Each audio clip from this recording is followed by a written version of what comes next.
नमस्कार मित्रों, आज की इस वीडियो में एक बार फिर से आप सभी का बहुत बहुत हार्दिक स्वागत है। हम आशा करते हैं कि आप सभी स्वस्थ होंगे, मस्त होंगे और पूरी तरह से अपनी तैयारी में व्यस्त होंगे। तो मित्रों, आज की इस वीडियो में हम हिंदी साहित्य इतिहास के अंतर्गत एक बहुत महत्वपूर्ण टॉपिक चल रहा है, निबंध विधा। तो निबंध विधा से संबंधित कुछ महत्वपूर्ण और संभावित प्रश्नों को व्याख्यात्मक तरीके से हल करेंगे और उसके साथ ही ट्रिक की सहायता से हल करने का भी प्रयास करेंगे। तो हम आशा करते हैं कि वीडियो आप सबके लिए बहुत ही महत्वपूर्ण होने वाला है, इसलिए इस वीडियो को आप लोग अंत तक जरूर देखें। चैनल पर नए हैं तो चैनल को सब्सक्राइब कर लें और इसके साथ ही अगर आपको थोड़ा सा भी उचित लगे तो इस वीडियो को अपने जो परिचित लोग हैं उनके पास भी शेयर करें। तो इसके पूर्व की वीडियो में हम लोगों ने कुल 50 प्रश्नों को देखा था, तो आज के इस वीडियो में उसके आगे के प्रश्नों को हम लोग जानेंगे। तो जैसा कि स्क्रीन पर आप देख पा रहे हैं, प्रश्न संख्या 51, कौन तु फुलवा बीननहारी निबंध संग्रह के लेखक हैं। यानी कि कौन तु फुलवा बीननहारी, इस निबंध का संग्रह किसने किया है। ये विद्यानिवास मिश्र, बी कुबेरनाथ राय, सी हरिशंकर परसाई या डी इनमें से कोई नहीं। तो ढेर सारे भाई बहनों का जवाब आ गया कि सर विकल्प ए को लॉक किया जाए। विकल्प ये विद्यानिवास मिश्र इज राइट आंसर, है ना। बिल्कुल सही जवाब। बेहद सुंदर तैयारी आप सबके यहाँ पर दिख रही है। देखिए, कौन तु फूल बीन निहारी है, कहाँ पर, बोले विद्या के निवास पर। विद्या के निवास पर तू कौन है जो फूल बीनने वाली है, ऐसे ट्रिक बना लीजिएगा। तो कौन फूल बीन निहारी, विद्या निवास। विद्या के निवास पर कौन फूल बीनता है, ऐसे ध्यान में रख लीजिएगा। ठीक है, चलिए। प्रश्न संख्या 52 है कि कामधेनु निबंध संग्रह के लेखक इनमें से कौन है। ए कुबेरनाथ राय, बी हरिशंकर परसाई, सी भारतेंदु, डी इनमें से कोई नहीं। तो ढेर सारे भाई बहनों का जवाब भी आ गया, सर विकल्प ए को लॉक किया जाए।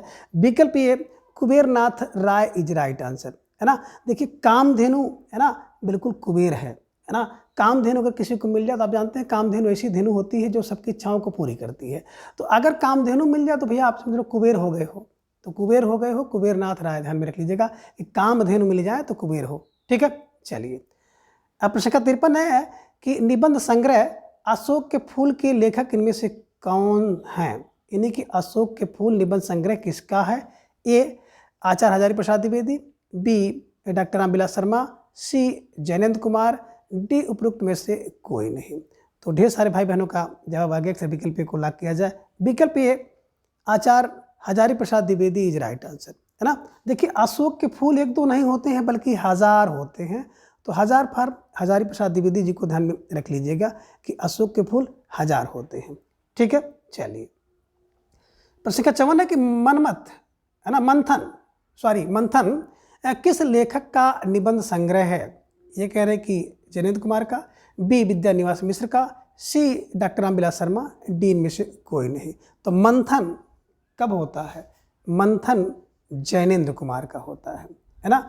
मंथन जाने, है ना, जब किसी व्यक्ति के अंदर मंथन होता है तो आपके ज्ञानेंद्रियों से होता है, जैनेन्द्र से होता है, ध्यान में रख लीजिएगा। तो मंथन जैनेन्द्र का, है ना। किसका मंथन, बोले जैनेन्द्र का, ये ध्यान में रख लीजिएगा। ठीक है, चलिए। अब प्रश्न संख्या 55 है कि असत्य कथन छांटें। अब इनमें से एक कथन असत्य है, उसी का चयन आपको जवाब के रूप में करना है। ये है कि तुम चंदन हम पानी विद्यानिवास मिश्र का निबंध संकलन है, ये असत्य है। या बी तब की बात और थी हरिशंकर परसाई का निबंध संकलन है, ये असत्य है। सी कह रहे कि आस्था के चरण डॉक्टर रामविलास शर्मा का संकलन है, ये असत्य है। या डी आलोक पर्व हजारी प्रसाद द्विवेदी का निबंध संकलन है, यह सत्य है। तो आप सबको जवाब देना है। बेहद इंपॉर्टेंट प्रश्न है और इस प्रश्न के माध्यम से आप चार महत्वपूर्ण रचनाओं को जान सकेंगे। तो ढेर सारे भाई बहनों का जवाब भी आ गया, विकल्प सी को लॉक किया जाए। आस्था के चरण डॉक्टर रामविलास शर्मा नहीं है बल्कि आस्था के चरण डॉक्टर नागेंद्र जी का है ना। आस्था के चरण डॉक्टर जानता है, डॉक्टर, है ना। तो ध्यान में रख लीजिएगा, आस्था लेकर के हम लोग चरण से डॉक्टर के पास जाते हैं कि ठीक कर देंगे, बीमारी दूर हो जाएगी, जिंदा हो जाएगा व्यक्ति। तो ऐसे कुछ किलो बना लीजिएगा, डॉक्टर के पास जाते हैं कोई आस्था लेकर। ठीक है, चलिए। प्रश्न संख्या 56 है कि गद्य कुसुमावली निबंध संग्रह के लेखक कौन है। अब गद्य कुसुमावली के लेखक कौन है। ये बाबू श्याम सुंदर दास, बी सरदार पूर्ण सिंह, सी बालकृष्ण भट्ट या डी इनमें से कोई नहीं। तो प्रश्न संख्या 56 का जवाब भी आ गया कि गद्य कुसुमावली सुंदर होती है, गद्य कुसुमावली सुंदर होती है। तो सुंदर फॉर बाबू श्याम सुंदर दास को ध्यान में रखना है, स्टार लगाकर इसे अपने नोटबुक में दर्ज कर लीजिएगा। ठीक है, चलिए। अब प्रश्न संख्या 57 है कि सुलोचना निबंध संग्रह के लेखक हैं। ये बालकृष्ण भट्ट, बी भारतेंदु, सी सरदार पूर्ण सिंह, डी इनमें से कोई नहीं। तो सुलोचना कहाँ मिलती है, बोले सर सुलोचना जितनी होती है ना वो भारत में मिलती हैं। तो विकल्प B Bharatendu is right answer. जिन भाई बहनों का जवाब विकल्प बी था बिल्कुल सही जवाब, बेहद सुंदर तैयारी। ठीक है, चलिए अब प्रश्न संख्या 58 है कि फिर निराश क्यों निबंध के लेखक कौन हैं? ये आचार्य शुक्ल, बी महावीर प्रसाद द्विवेदी, सी बाबू गुलाब राय, डी इनमें से कोई नहीं। तो फिर निराश क्यों हो रहे हो, है ना? विकल्प सी बाबू गुलाब राय, जिन भाई बहनों ने जवाब दिया, है ना, बिल्कुल सही जवाब है ना। आप फिर क्यों निराश हो? जब पढ़ने का समय था तो इधर उधर आप गुलाब दे रहे थे, है ना, और गुलाब देने के बाद आप असफल हो गए। अब जब असफल हो जाओगे तो भैया निराश तो हो गए ही। फिर निराश क्यों? क्योंकि असफल हो गया, गुलाब दे रहा था। तो गुलाब यहाँ पे प्रतीक है कि आप पढ़ाई से हट करके अन्य काम में लगे थे। ठीक है ना, तो ऐसे ध्यान में रख लीजिएगा। फिर निराश क्यों, है ना, बाबू गुलाब राय। प्रश्न संख्या 59 है, कुछ निबंध संकलन किसका है? ये थोड़ा सा ध्यान दीजिएगा। कुछ निबंध संकलन किसका है? ये शांतिप्रिय द्विवेदी, बी माखनलाल चतुर्वेदी, सी बख्शी जी, डी इनमें से कोई नहीं। तो आपका जवाब आना चाहिए कि इनमें से कोई नहीं, है ना। ध्यान से अगर आप पढ़े होंगे तो आपको दिमाग में आ गया कि मैंने आपको बताया भी था, कुछ लोग क्या करते हैं, शिव पूजन करते हैं। तो शिव पूजन सहाय का है कुछ। यहाँ पर बात करें कुछ और कुछ होना था, कुछ और कुछ, तो ये बख्शी थे, बख्शी जी, पुदुमलाल पुन्नालाल बख्शी। कुछ लाल है, पुदुमलाल पुन्नालाल बख्शी। यहाँ पे कुछ और कुछ निबंध संकलन होता तो बख्शी जी का होता। कुछ होता तो बिल्कुल आप ध्यान में रखिएगा, कुछ किसका है, शिव पूजन सहाय का है। तो इसमें विकल्प नहीं मिला है, इस कारण से ये विकल्प डी गलत होता है। तो इस तरह से ढेर सारी अशुद्धि आपको देखने को मिलती है मार्केट में जो भी किताबें हैं। अब उसका रीजन कुछ भी हो सकता है ना। ठीक है, चलिए अब प्रश्न संख्या 60 है कि द्विवेदी युग का कालक्रम है। ये कह रहे हैं कि 1920 से 1935, बी 1920 से 1940, सी 1910 से 1950, डी इनमें से कोई नहीं। तो आप सबका जवाब भी बिल्कुल लाजवाब आया कि सर विकल्प डी को लॉक किया जाए, इनमें से कोई नहीं, है ना। अभी इसके पूर्व आपने चर्चा किया था, देखा था कि 1857 से 1900 ईस्वी तक का आपने देखा था कि भारतेंदु युग, और 1900 से 1920 द्विवेदी युग का समय था। तो 1900 से 1920 और 1920 से 1940 तक का जो समय था शुक्ल युग था, और 1940 से बाद का जो समय था शुक्लोत्तर युग था। तो इनमें नहीं है, द्विवेदी युग होना चाहिए था 1900 से 1920, और 1900 से 1920 का विकल्प इसमें नहीं है। तो विकल्प डी इनमें से कोई नहीं इज राइट आंसर। ठीक है, चलिए प्रश्न संख्या 61 है, निम्नलिखित निबंधों का सही अनुक्रम क्या है? यानी कि इन निबंधों को सही अनुक्रम में लगाना है। ये प्रबंध प्रतिमा, अतीत के चलचित्र, ठेले पर हिमालय, प्रिया नीलकंठी। बी में अतीत के चलचित्र, प्रिया नीलकंठी, ठेले पर हिमालय, प्रबंध प्रतिमा। सी में आप देख रहे हैं कि ठेले पर हिमालय, प्रिया नीलकंठी, प्रबंध प्रतिमा, अतीत के चलचित्र, और डी में है प्रिया नीलकंठी, ठेले पर हिमालय, प्रबंध प्रतिमा, अतीत के चलचित्र। तो इसको आप देखेंगे तो बिल्कुल आपका विकल्प ये सही होगा, है ना। प्रबंध की प्रतिमा की बात करते हैं तो निराला जी की रचना है 1940 में। प्रबंध करते हैं, 40 वर्ष के बाद हम लोग प्रबंध करना शुरू कर देते हैं। अतीत के चलचित्र 41 हैं, है ना। ठेले पर हिमालय, भैया ऐसे वैसे नहीं कोई व्यक्ति है, ठेले पर हिमालय 58 हिमालय लेके चल रहा है, 58 किलोमीटर तक लेकर चला गया। ठेले पर हिमालय को लेकर के 58 किलोमीटर, 58 का मतलब यहाँ पे 1958 से है, ये ध्यान में रखिएगा।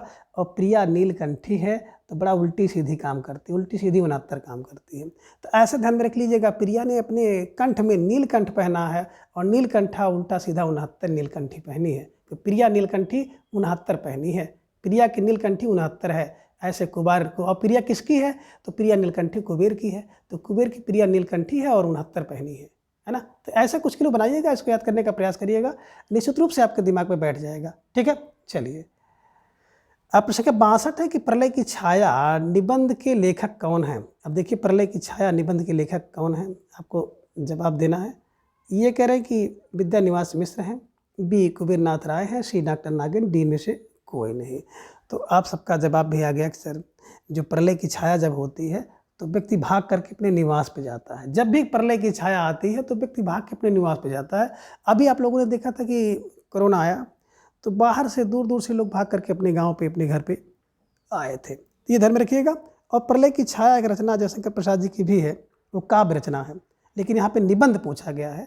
तो प्रलय की छाया निबंध अगर आ जाए तो विद्या निवास, व्यक्ति निवास से भाग के जाता है। और प्रलय की छाया प्रसाद जी की भी रचना है, ये ध्यान में आपको रखना होगा। प्रश्न का 63 है कि समय समय पर निबंध किसने लिखा है? एक निबंध है समय समय पर किसका है? ए केदारनाथ अग्रवाल, बी लक्ष्मीचंद जैन, सी धर्मवीर भारती, डी में से कोई नहीं। तो आपका जवाब भी आ गया, अक्सर विकल्प ए को लॉक किया जाए। विकल्प A Kedarnath Agrawal is right answer, है ना। देखिए समय समय पर अगर आपको निबंध लिखना है तो केदारनाथ में जाओ, अगर केदार में जाओगे तो आपको समय समय पर निबंध लिखने की प्रेरणा मिलेगी। केदारनाथ में अगर आप जाओगे तो अगर फार अग्रवाल को ध्यान में रखिएगा, समय समय पर निबंध लिखने की प्रेरणा मिलेगी। ऐसे कुछ क्लू बनाना है और इसको बिल्कुल आपके दिमाग में बैठाना है, ठीक। चलिए प्रश्न संख्या 64 है, डिप्टी कलेक्टर निबंध के लेखक हैं। तो डिप्टी कलेक्टर और डिप्टी कलेक्टर एक और रचना नाटक भी है, तो ये ध्यान में आपको रखना होगा। यहाँ पूछा जा रहा है डिप्टी कलेक्टर निबंध के लेखक कौन है। ये महादेव वर्मा, बी जैनेन्द्र कुमार, सी संपूर्णानंद, डी हरिशंकर प्रसाई। तो आपका जवाब बड़ा सुंदर आया भाई कि विकल्प डी को लॉक किया जाए। डिप्टी कलेक्टर हरिशंकर प्रसाई का निबंध है ना। डिप्टी कलेक्टर को निबंध किसने दिया? हरिशंकर प्रसाई ने दिया। और डिप्टी कलेक्टर अमर हो जाता है तो अमरकांत जी की भी एक रचना है, ध्यान में रख लीजिएगा कि डिप्टी कलेक्टर अमर हो जाता है ना। और डिप्टी कलेक्टर को निबंध कौन देता है? हरिशंकर प्रसाई देते हैं, इसे ध्यान में रख लीजिएगा, ठीक है। चलिए प्रश्न संख्या 65 है कि राष्ट्र का स्वरूप नामक निबंध के लेखक कौन है, यानी कि राष्ट्र का स्वरूप निबंध किसका है? ए डॉक्टर नागेंद्र, बी वसुदेव शरण अग्रवाल, सी कुबेर नाथ राय, डी में से कोई नहीं। तो प्रश्न संख्या 65 का भी जवाब आ गया कि विकल्प बी को लॉक किया जाए, वासुदेव शरण अग्रवाल इज राइट आंसर, है ना। देखिए जो राष्ट्र का स्वरूप होता है वो बिल्कुल वासुदेव जैसा होता है, राष्ट्र का स्वरूप वासुदेव जैसा होता है। वासुदेव शरण अग्रवाल ध्यान में रख लीजिएगा, ठीक है ना। और हर व्यक्ति देख रहे होंगे ना कि जो राष्ट्र का स्वरूप होता है वसुधा में शरण लेता है, ठीक है। चलिए प्रश्न संख्या 66 है कि चिद्ध विलास, है ना, चिद्ध विलास। तो चिद्ध विलास किस लेखक के निबंधों का संकलन है? ये कह रहे कि डॉक्टर संपूर्णानंद, बी बाबू श्याम सुंदर दास, सी हरिशंकर प्रसाई, डी में से कोई नहीं। तो ढेर सारे भाई बहनों का जवाब आगे अक्सर विकल्प को लॉक किया जाए, डॉक्टर संपूर्णानंद जी राइट आंसर। देखिए बात करते हैं चित्त विलास की ना, तो चित्त विलास का अर्थ होता है कि चैतन्य स्वरूप ईश्वर की माया, चैतन्य स्वरूप ईश्वर की माया। और चित्त विलास कब होता है? जब पूर्ण आनंद किसी को मिल जाता है ना, तो उसके चित्त में विलास करने लगता है, चित्त विलास हो जाता है। विलास चित्त कब होगा? जब उसको संपूर्ण आनंद मिलेगा। तो संपूर्णानंद जी का है, ध्यान में रख लीजिएगा, ठीक है। चलिए प्रश्न संख्या 67 है कि निम्नलिखित में से कौन सा एक असत्य कथन है? ये लीजिए प्यारा सा प्रश्न आपकी स्क्रीन पर आया। ये कह रहे कि युद्ध और नारी जैनेन्द्र कुमार का निबंध है, बी रसाकेटक कुबेरनाथ राय का है, ये सत्य है। सी कह रहे विकलांग श्रद्धा का दौर निबंध है, हरिशंकर प्रसाई का है, ये सत्य है। या डी धरती गाती है देवेंद्र सत्यार्थी का निबंध, यह सत्य है। तो आप सब भाई बहनों का जवाब भी आ गया, विकल्प को लॉक किया जाए। युद्ध व नारी जैनेन्द्र कुमार का निबंध नहीं है, बल्कि बात अगर हम करें तो महादेव वर्मा जी का निबंध है। और उनकी एक रचना आपने देखा होगा, श्रृंखला की कड़ियाँ, उसी श्रृंखला की कड़ियाँ निबंध के अंतर ये लिखा गया है, युद्ध और नारी, ठीक है, महादेव वर्मा, ठीक है। चलिए अब प्रश्न संख्या 68 है, काल चक्र के रचनाकार इनमें से कौन है? ये कह रहे कि भारतेंदु है, बी हरिशंकर प्रसाई, सी बाबू श्याम सुंदर दास, डी इनमें से कोई नहीं। तो प्रश्न संख्या 68 का जवाब भी आ गया कि काल चक्र भारत में आया, काल चक्र भारत में आया, ये ध्यान में रख लीजिएगा। भारत और भारतेंदु को ध्यान में बैठाना है, ठीक है। चलिए अब प्रश्न संख्या 69 है कि आचरण की सभ्यता के निबंधकार हैं, यानी कि आचरण की सभ्यता निबंध किसने लिखा? ये कह रहे कि बाबू श्याम सुंदर दास, बी प्रताप नारायण मिश्र, सी हरिशंकर प्रसाई, डी सरदार पूर्ण सिंह। अब बिल्कुल सही जवाब विकल्प डी, जिन भाई बहनों ने दिया है ना, अच्छी तैयारी आप सबकी दिख रही है। देखिए आचरण की सभ्यता सरदार में पूर्ण होती है, जो सरदार होते हैं ना उनके आचरण की सभ्यता बिल्कुल पूर्ण है। ऐसे कुछ क्लू बना लीजिएगा कि सरदार लोगों का आचरण पूर्ण होता है। तो बिल्कुल आपका ध्यान में रखना, आचरण की सभ्यता सरदार पूर्ण सिंह द्वारा, है ना, बिल्कुल लिखा गया निबंध है, इसको ऐसे ही आपको बैठा लेना है, ठीक है। चलिए प्रश्न संख्या 70 है कि असत्य कथन को चुने। ये प्रगति और परंपरा डॉक्टर रामविलास की रचना है, ये सत्य है। बी कह रहे कि डिप्टी कलेक्टर हरिशंकर प्रसाई का है, ये सत्य है। सी चिद्ध विलास डॉक्टर संपूर्णानंद का, ये सत्य है। या डी रसाकेटक विद्यानिवास मिश्र का है। तो बिल्कुल आपने पलक झपते ही इसका जवाब दे दिया, अक्सर विकल्प डी को लॉक किया जाए। रस आखेटक की बात करते हैं तो कुबेर नाथ राय क्या करते हैं? रस का आखेटक है ना, विद्यानिवास मिश्र नहीं है, यही गलत था। बाकी प्रगति और परंपरा में विलास करो, अगर व्यक्ति की प्रगति होती है तो परंपरा से लोग उसके परिवार वाले विलास ही करते हैं, तो प्रगति और परंपरा में विलास करते हैं लोग। विलास फारम विलास शर्मा का है। डिप्टी कलेक्टर को निबंध लिखते हैं हरिशंकर प्रसाई, और चित्त विलास करता है जब उसको पूर्ण संपूर्ण आनंद मिल जाता है तो चित्त विलास करने लगता है, ध्यान में रखिएगा। और विकल्प डी को हमेशा के लिए आप बिल्कुल लॉक कर लीजिएगा, ठीक है। चलिए ये लीजिए प्रश्न संख्या 71 एक बार फिर रिपीट हो गया है कि सुलोचना निबंध संकलन इनमें से किसका है? ए भारतेंद्र हरिश्चंद्र, बी बालकृष्ण भट्ट, सी महावीर प्रसाद द्विवेदी, डी में से कोई नहीं। तो सुलोचना भारत में, भारत था भारतेंद्र हरिश्चंद्र को ध्यान में रखिएगा। ये रिपीट हो गया है, दोबारा ये प्रश्न आपके स्क्रीन पर दिखाई दे रहा है। ठीक है, चलिए आप प्रश्न संख्या 72 को सुमेलित कीजिए सूची 1 को सूची 2 के साथ। तो सूची 1 में आप देख रहे हैं कि रचनाकार और सूची 2 में है रचना। एक की बात करें पद्म पराग, सामने पदम सिंह शर्मा है, चंद्रोदय बालकृष्ण भट्ट हैं, शिक्षा का उद्देश्य डॉक्टर संपूर्णानंद हैं और निबंध नवनीतम प्रताप नारायण मिश्र का है। तो इसको अगर आप बिल्कुल ध्यान से देखेंगे तो इसमें कुछ नहीं करना है। विकल्प ये 1 2 3 4 इज राइट आंसर, यानी कि सब सबसे मिला हुआ है ना। कैसे दिमाग में बैठाया जाए तो देखिए, मैं हमेशा बताता हूँ पद्म पराग पदम सिंह शर्मा, चंद्रोदय होता है तो भट्ट से बाल जो है जग जाते हैं, या बाल क्या करते हैं भट्ट से गांव को चराने के लिए निकल जाते हैं चंद्रोदय होने पर, ध्यान में रख लीजिएगा। और शिक्षा का उद्देश्य संपूर्ण आनंद देना। अगर शिक्षा का उद्देश्य है कि संपूर्ण आनंद दिलाना, और निबंध नवनीतम प्रताप, जो व्यक्ति प्रताप वाला होगा वो निबंध से नवनीत तक पहुंच जाएगा, नवनीत निकालेगा। ऐसे कुछ क्लू बना लीजिएगा। ठीक है, चलिए प्रश्न संख्या 73 है कि शब्द और अस्मृत किसका निबंध रचना है? शब्द और स्मृति किसकी निबंध रचना है? ये जवाब आपको देना है। ये कह रहे हैं कि निर्मल वर्मा का, बी दिनकर का, सी निराला का, डी महादेव वर्मा का। तो ढेर सारे भाई बहनों का जवाब अब आ गया कि सर शब्द और स्मृति जो है निर्मल होता है। तो निर्मल फार निर्मल वर्मा को ध्यान में रख लीजिएगा कि अगर शब्द और स्मृति कहीं आपको दिखाई दे दे तो निर्मल है। निर्मल फार निर्मल वर्मा को ध्यान में आपको रखना होगा। ठीक है, चलिए प्रश्न संख्या 74 है, सुमेलित कीजिए सूची 1 को सूची 2 के साथ आपको सुमेलित करना है। तो सूची 1 में आप देखेंगे ठेले पर हिमालय सामने अगे हैं, प्रगति और परंपरा सामने शिव प्रसाद सिंह है, त्रिशंकु सामने रामविलास शर्मा है, और डी देख रहे हैं शिखरों के सेतु सामने धर्मवीर भारती हैं। नीचे आपको एक कूट दिख रहा है, इसी कूट के आधार पर आपको जवाब देना है। तो ठेले पर हिमालय की बात करते हैं, रख करके धर्मवीर भारती 58 किलो जाते हैं किलोमीटर, 1958 में लिखा गया है। प्रगति और परंपरा में व्यक्ति विलासी हो जाता है, विलास करता है, रामविलास शर्मा का है। त्रिशंकु दिखाई दे तो व्यक्ति अगेय हो जाता है ना, ये ध्यान में रखिएगा। और त्रिशंकु की रचना मन्नू भंडारी की भी है, और त्रिशंकु रचना ये ध्यान में रख लीजिएगा कि नाटक भी है ना, मैंने आपको बताया था। ठीक है, ये शिखरों के सेतु शिव प्रसाद सिंह है ना। इसके हिसाब से देखेंगे तो 1 का 4 बिल्कुल आपको दिख गया, 1 का 4 एक ही विकल्प में है। अब बी का आपने देखा 3, ये भी आपको दिखाई दे दिया, और सी का आपको 1 और डी का 2। विकल्प बी इज राइट आंसर। जिन भाई बहनों ने विकल्प बी का चुनाव किया था बिल्कुल सही जवाब, बेहतरीन तैयारी आप सबके यहाँ पर दिख रही है। निश्चित रूप से आप सब लाख लाख बधाई के पात्र हैं। प्रश्न संख्या 75 सुमेलित कीजिए सूची 1 को सूची 2 के साथ सुमेलित करना है। तो सूची 2 में आप देख रहे हैं कि सिद्धांत रचना है, और सूची 2 में इसके रचनाकार हैं। ये कह रहे काव्य में व्यंजनावाद सामने भारतेंद्र हरिश्चंद्र, कुटज सामने प्रसाद हैं, यथार्थ और छायावाद आचार्य शुक्ल का, और ईश्वर बड़ा विलक्षण है हजारी प्रसाद द्विवेदी का। तो इसके हिसाब से जब आप मिलाएंगे तो बिल्कुल आपका जो विकल्प होना चाहिए, थोड़ा सा सोच समझ कर जवाब आप दीजिएगा प्रश्न संख्या 75 का, तो बिल्कुल है ना विकल्प डी में आप आएँ। ये देखें बात करते हैं विकल्प डी में, तो 1 का 3 काव्य व्यंजना जो होती है ना, बिल्कुल शुक्ल ने किया। ठीक, कुटज हजार होते हैं, हजारी प्रसाद द्विवेदी का है। बात करें यथार्थ और छाया प्रसाद का है। ईश्वर बड़ा विलक्षण है, बिल्कुल भारत के लोग मानते हैं कि ईश्वर बड़ा विलक्षण है। तो बिल्कुल 3 4 2 1 इज राइट आंसर। काव्य में व्यंजना राम जी की काव्य में व्यंजना है, राम आएंगे तो झोपड़ी के भाग खुल जाएंगे। तो ऐसे क्लू बनाइए, काव्य में व्यंजना राम के है, कुटज हजार होते हैं। यथार्थ और छायावाद बिल्कुल प्रसाद का है, तो यथार्थ और छायावाद प्रसाद का है, और ईश्वर बड़ा विलक्षण है, भारत के लोग मानते हैं। भारतेंद्र हरिश्चंद्र को ध्यान में रखना है, विकल्प डी को हमेशा के लिए कंठस्थ करना है। अब प्रश्न 76 है कि असत्य कथन को चुने। अब इनमें से कौन सा कथन असत्य है, उसी का जवाब आपको देना है।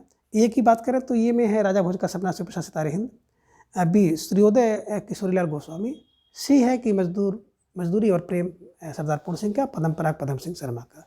तो यहाँ पर देख रहे हैं तो विकल्प बी जो सूर्योदय आप देख रहे हैं किशोरीलाल गोस्वामी की रचना नहीं है, बल्कि सूर्योदय की बात करते हैं तो हरिशंकर प्रसाद जी का निबंध संग्रह है ना।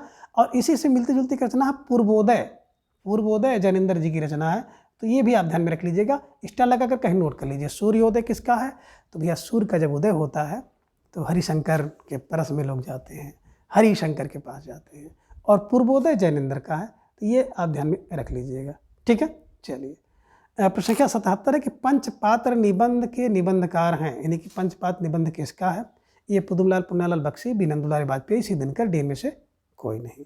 तो भैया पंचपात्र मिल जाए तो बिल्कुल बख्शो नहीं, बख्शे नहीं, पुदुमलाल पुन्नालाल बख्शी। पंचपात्र अगर मिल जाए तो पंचपात्र को बख्शोगे नहीं, ठीक है। चलिए प्रश्न संख्या 78 है कि असत्य कथन को चुने, है ना। इनमें एक कथन असत्य है, उसी का चुनाव आपको जवाब के रूप में करना है। विकल्प ए की बात करते हैं तो जड़ की बात जनेन्द्र का है, यह सत्य है। या फिर विकल्प बी अपने पदगे का, यह सत्य है।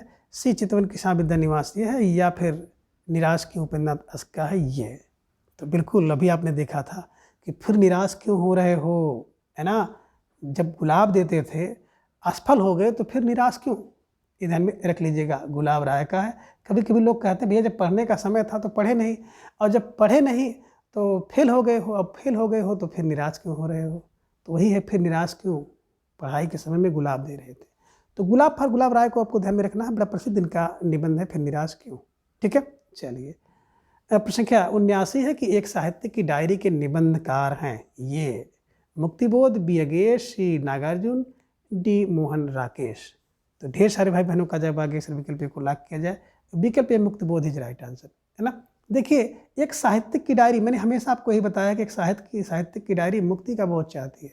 जो साहित्यिक की डायरी है मुक्ति बोध चाहती है, मुक्ति से लिखना चाहता है, वो किसी के दबाव में, पैसे के लालच में नहीं लिखना चाहता, ठीक है। साहित्य की डायरी मुक्ति का बोध। प्रश्न संख्या 80 है कि कश्मीर कुसुम के लेखक हैं, ये कह रहे कि भारतेंद्र हरिश्चंद्र, बी बालकृष्ण भट्ट, सी प्रताप नारायण मिश्र, डी में से कोई नहीं। तो कश्मीर कुसुम जो है ना भारत में खिलते हैं। कश्मीर के कुसुम जो है अगर आपको देखना है तो भारत में जाके देखिए, भारत फॉर भारतेंद्र हरिश्चंद्र, ध्यान में रख लीजिएगा। और इसी से मिलते जुलते एक रचना है कश्मीर सुषमा श्रीधर पाठक की है, तो ये भी ध्यान में रखना, कश्मीर सुषमा श्रीधर पाठक, ठीक है। चलिए प्रश्न संख्या 81 है कि इनमें से कौन सा सरदार पूर्ण सिंह का निबंध नहीं है। तो सरदार पूर्ण सिंह का निबंध नहीं है, इसके पहले आपको ये भी जानना होगा सरदार पूर्ण सिंह के निबंध है कौन, है ना। तो कुल 6 बड़े महत्वपूर्ण निबंध हैं, जिनमें आप देख रहे हैं विकल्प में मजदूरी और प्रेम, बी की बात करते हैं आचरण की सभ्यता, सी कन्यादान, डी आप अभिदत्ता। तो आप सब भाई बहनों का जवाब भी आ गया, सर विकल्प डी को लॉक किया जाए। ये आप अभिदत्ता नहीं बल्कि पवित्रता है, इनका निबंध का शीर्षक है पवित्रता, आप अभिदत्ता नहीं है। तो मजदूरी और प्रेम, आचरण की सभ्यता, कन्यादान, आप अभिदत्ता। इसके अलावा एक इनकी और बड़ा प्रसिद्ध है जो आप देखेंगे, अमेरिका का मस्त योगी वाल्ट हिटमैन और सच्ची वीरता, 2 और हैं।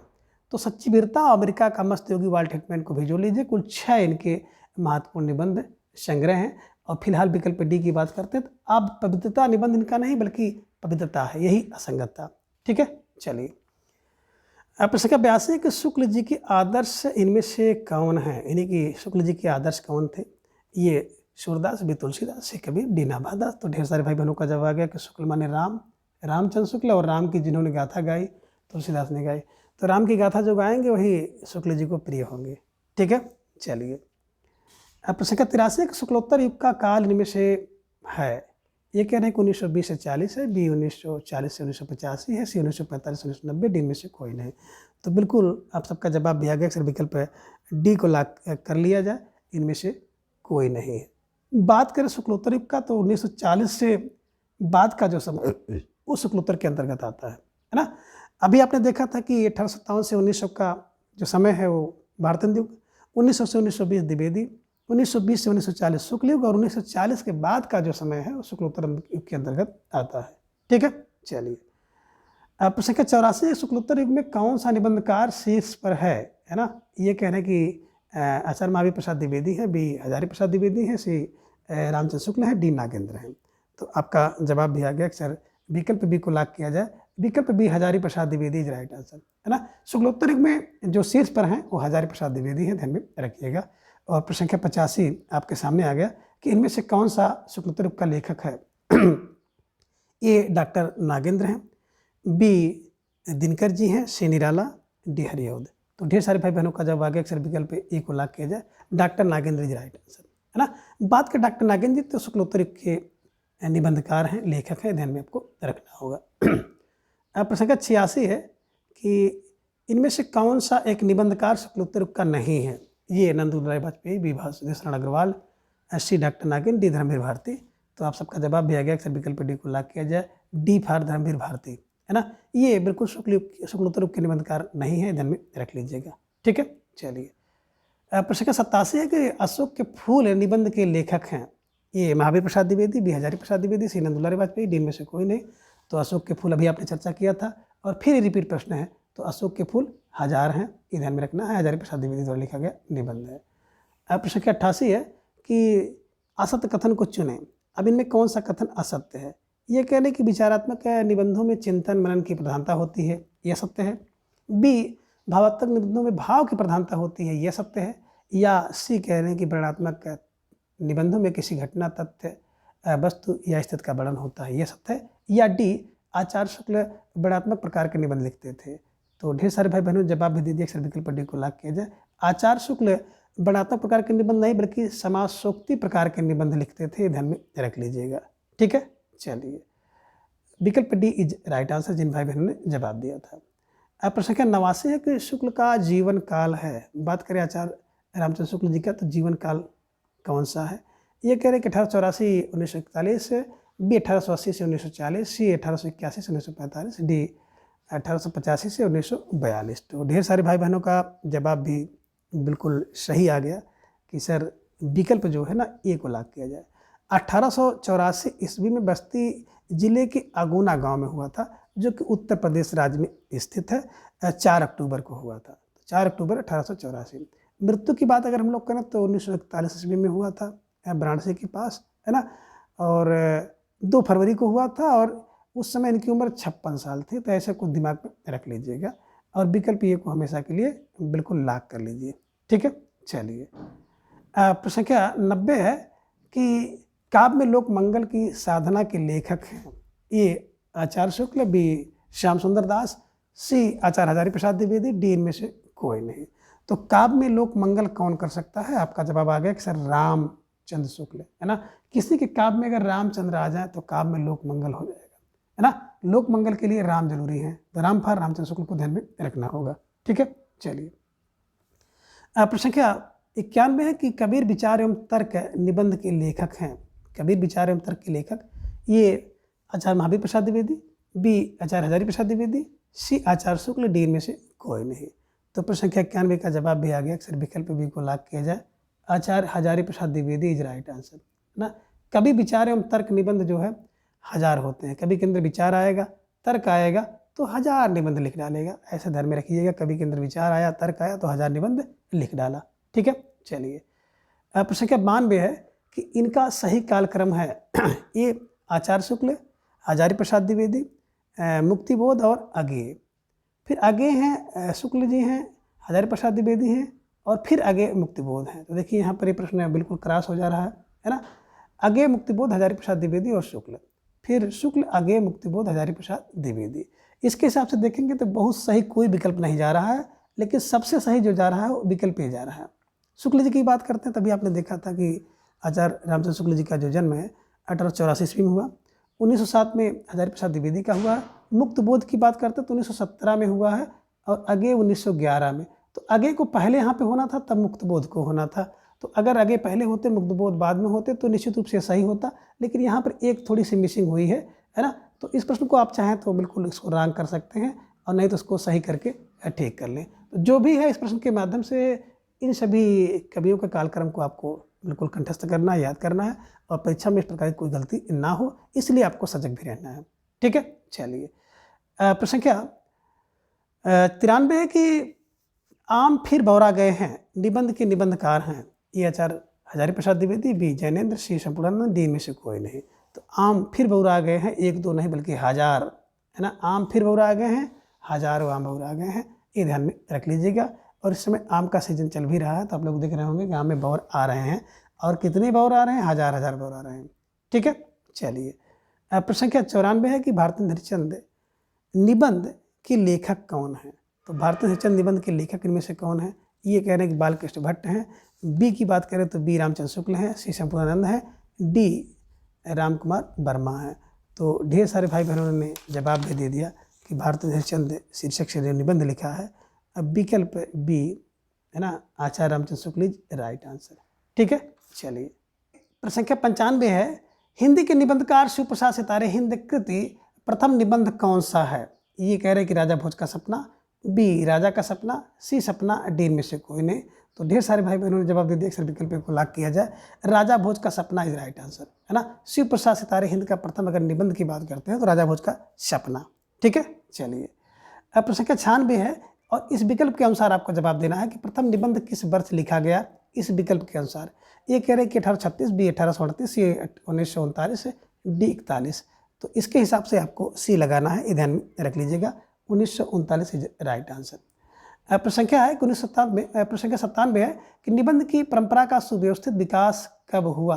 आपको जवाब देना है कि निबंध की परंपरा का सुव्यवस्थित विकास कब हुआ। अब विकल्प कह रहे हैं कि शुक्ल युग में, विकल्प बी भारतीय युग में, सी शुक्लोत्तर, डी द्विवेदी युग में। तो ढेर सारे भाई बहनों का जवाब भी आ गया। जो निबंध है, निबंध की परंपरा का सुव्यवस्थित विकास जो विकल्प भी भारतीय युग में हुआ था। ठीक है। अब प्रश्न संख्या 98 है कि भारतीय युग का काल क्रम है, ये 1857 से 1997, तो 1857 से 1900 और 1856 से 1902 या डी में से कोई नहीं। तो ढेर सारे भाई बहनों का जवाब आ गया। अक्सर विकल्प को लॉक किया जाए। 1857 से 1900 ईस्वी तक का जो समय था वो भारतीय युग, 1900 से 1920 द्विवेदी युग, 1920 से 1940 से शुक्ल युग, 1940 से आगे का जो समय था शुक्लोत्तर युग थे। ये बिल्कुल रट लीजिए।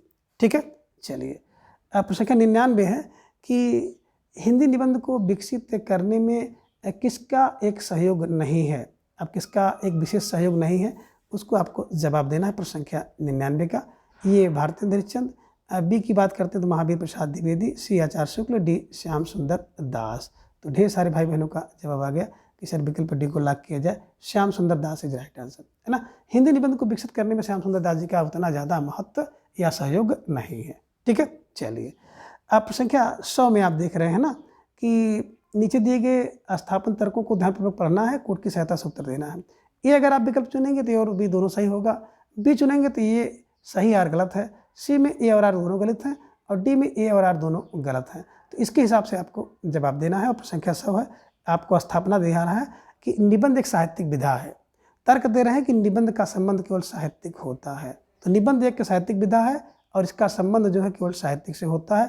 इसके अनुसार अगर आप जवाब देंगे साहित्यिक होता है तो जवाब आपका होगा विकल्प बी, ये सही है लेकिन आर गलत है ना। निबंध एक साहित्यिक विधा है, सही है, लेकिन जो तर्क दे रहे हैं कि निबंध का संबंध केवल साहित्यिक से होता है, ये गलत है। तो इसे ध्यान में रखिएगा और इस तरह के प्रश्न भी परीक्षा में आपके पूछे जाते हैं, तो बिल्कुल आपको सही बनाने का प्रयास करना है।